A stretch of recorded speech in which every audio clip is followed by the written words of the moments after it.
Typical appearance होता है एप्थस ulcer से पता चलेगा कि एप्थस अल्सर है या फिर कोई और अल्सर है जिसके लिए हमें सीरियसली डॉक्टर को दिखाना चाहिए। आज हम बात करने वाले हैं माउथ अल्सर्स के बारे में, जिसको हम कैंकर सोर्स भी बोलते हैं या फिर एप्थस अल्सर भी बोलते हैं। माउथ अल्सर बहुत ही कॉमन लीजन होता है, बहुत ही कॉमन डिजीज है। हमारे माउथ के सॉफ्ट टिश्यू जैसे कि हमारा गाल हो गया या हमारा तालू हो गया, हमारे जीभ के नीचे या कभी कभी ये गले तक भी पहुंच जाता है। तो माउथ अल्सर्स हमारे माउथ के सॉफ्ट टिश्यू में होता है और ये जो अल्सर्स होते हैं ये छोटे छोटे ओपन अल्सर्स होते हैं जो बहुत ही ज़्यादा पेनफुल होते हैं।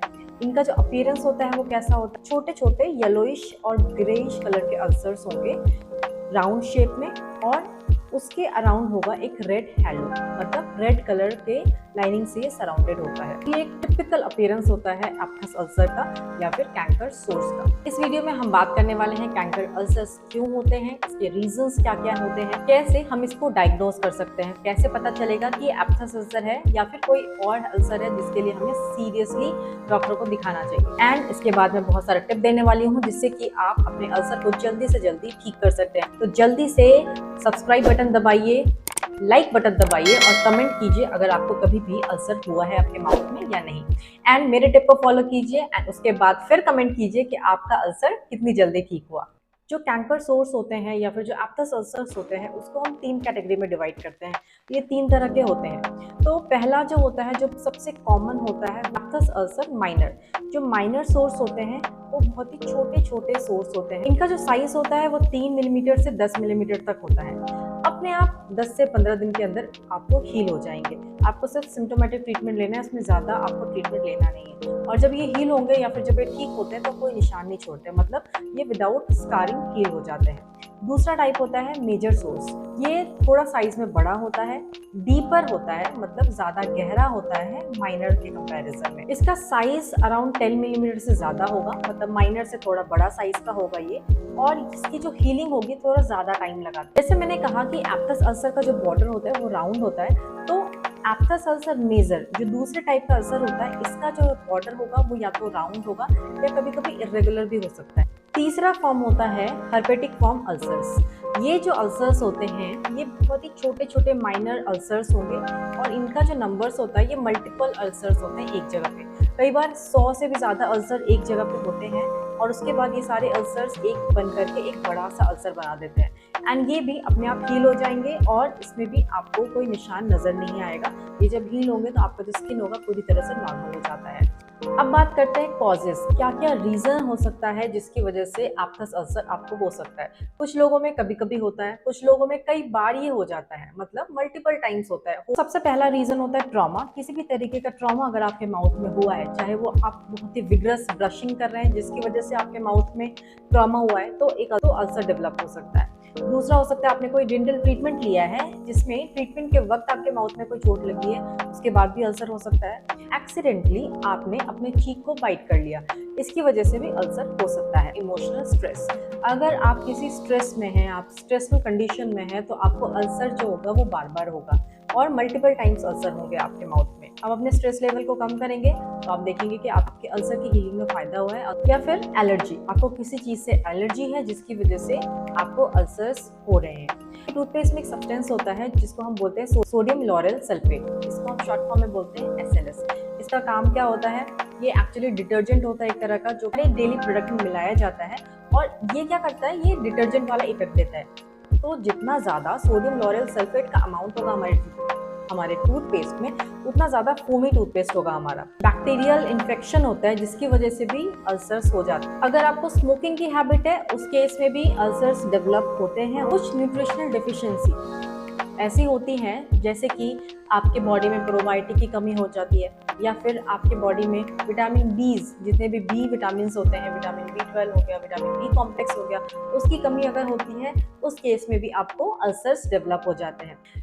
फिर कुछ तरह के फूड होते हैं जैसे कि एसिडिक फूड हो गया, किसी तरह का चॉकलेट हो गया या फिर कॉफ़ी, अंडा, ये सारे चीज़ भी कभी कभी आप एलर्जिक हो जाते हैं इन फूड को लेकर के, उस केस में भी एप्थस अल्सर्स डेवलप हो जाता है। अगर आपको कॉन्स्टिपेशन हो रहा है, कहीं ना कहीं एक डीप कॉज है आपके पेट का, जैसे कि सीलिएक डिजीज हो गया या फिर इन्फ्लेमेटरी बाउल डिजीज हो गया या फिर माल अब्जॉर्प्शन हो गया, उस केस में भी आपके माउथ में अल्सर्स डेवलप हो जाते हैं। पूरे बॉडी की इम्यूनिटी अगर लो हो रही है, अगर हमारा बॉडी अपने सेल्स के लिए ही एंटीबॉडीज बनाने लगता है, जैसे ऑटो इम्यून डिजीजेस होते हैं, उस केस में भी एप्थस अल्सर्स डेवलप हो जाते हैं। एंड रेयर कॉजेस में आता है HIV। अगर HIV इन्फेक्शन है तो डेफिनेटली हमारे बॉडी में जो इम्यूनिटी है वो लो हो रहा है और उस केस में अल्सर्स डेवलप हो जाते हैं।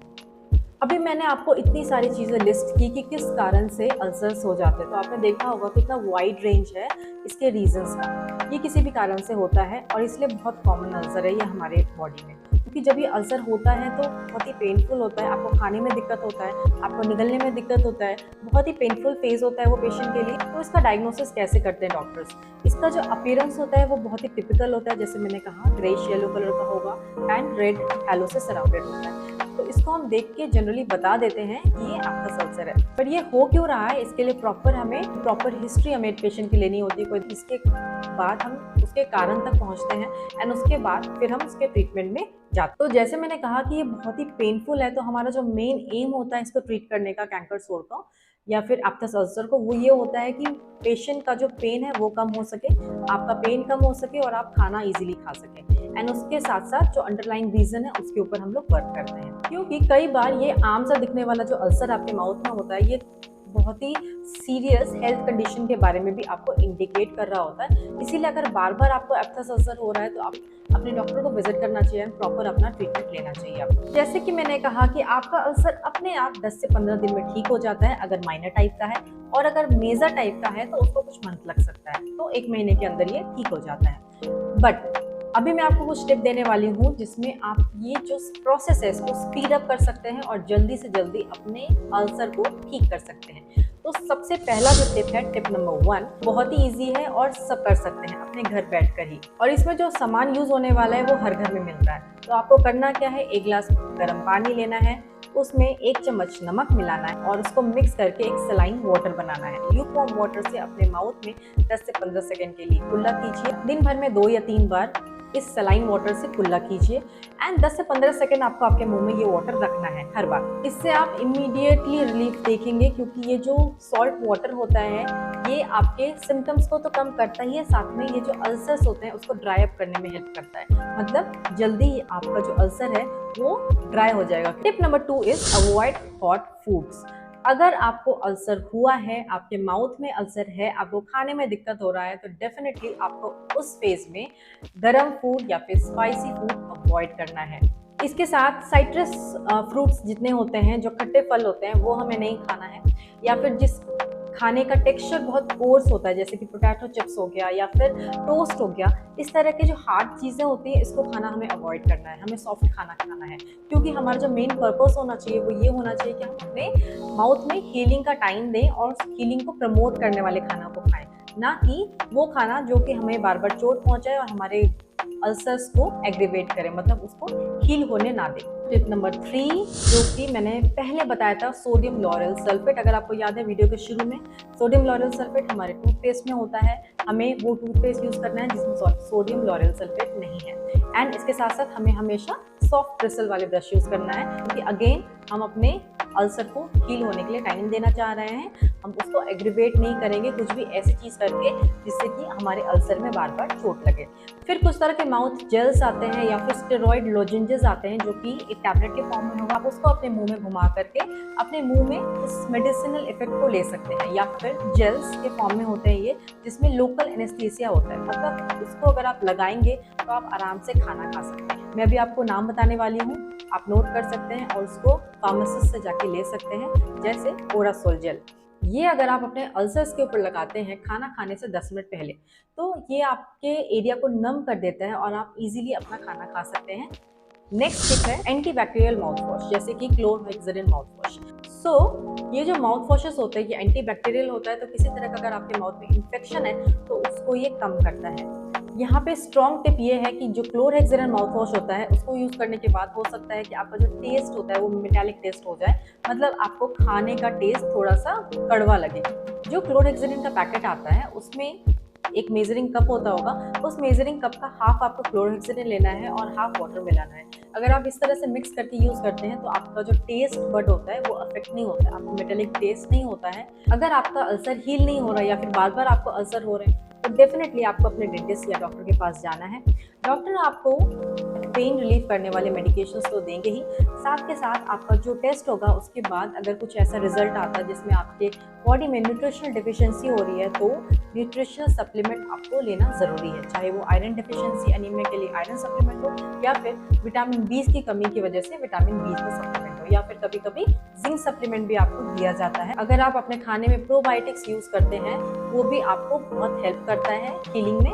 और साथ के साथ आपके लाइफस्टाइल को चेंज करना, स्ट्रेस कम करना, अपनी स्लीप को मेंटेन करना, ये सारी चीज़ें अगर आप फॉलो करते हैं तो आपको आपके अल्सर में बहुत जल्दी फायदा मिलने वाला है। आई होप आपको ये वीडियो हेल्पफुल लगे और यूजफुल लगे।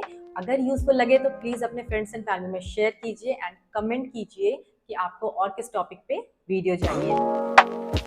Thank you so much for watching and please subscribe to my YouTube.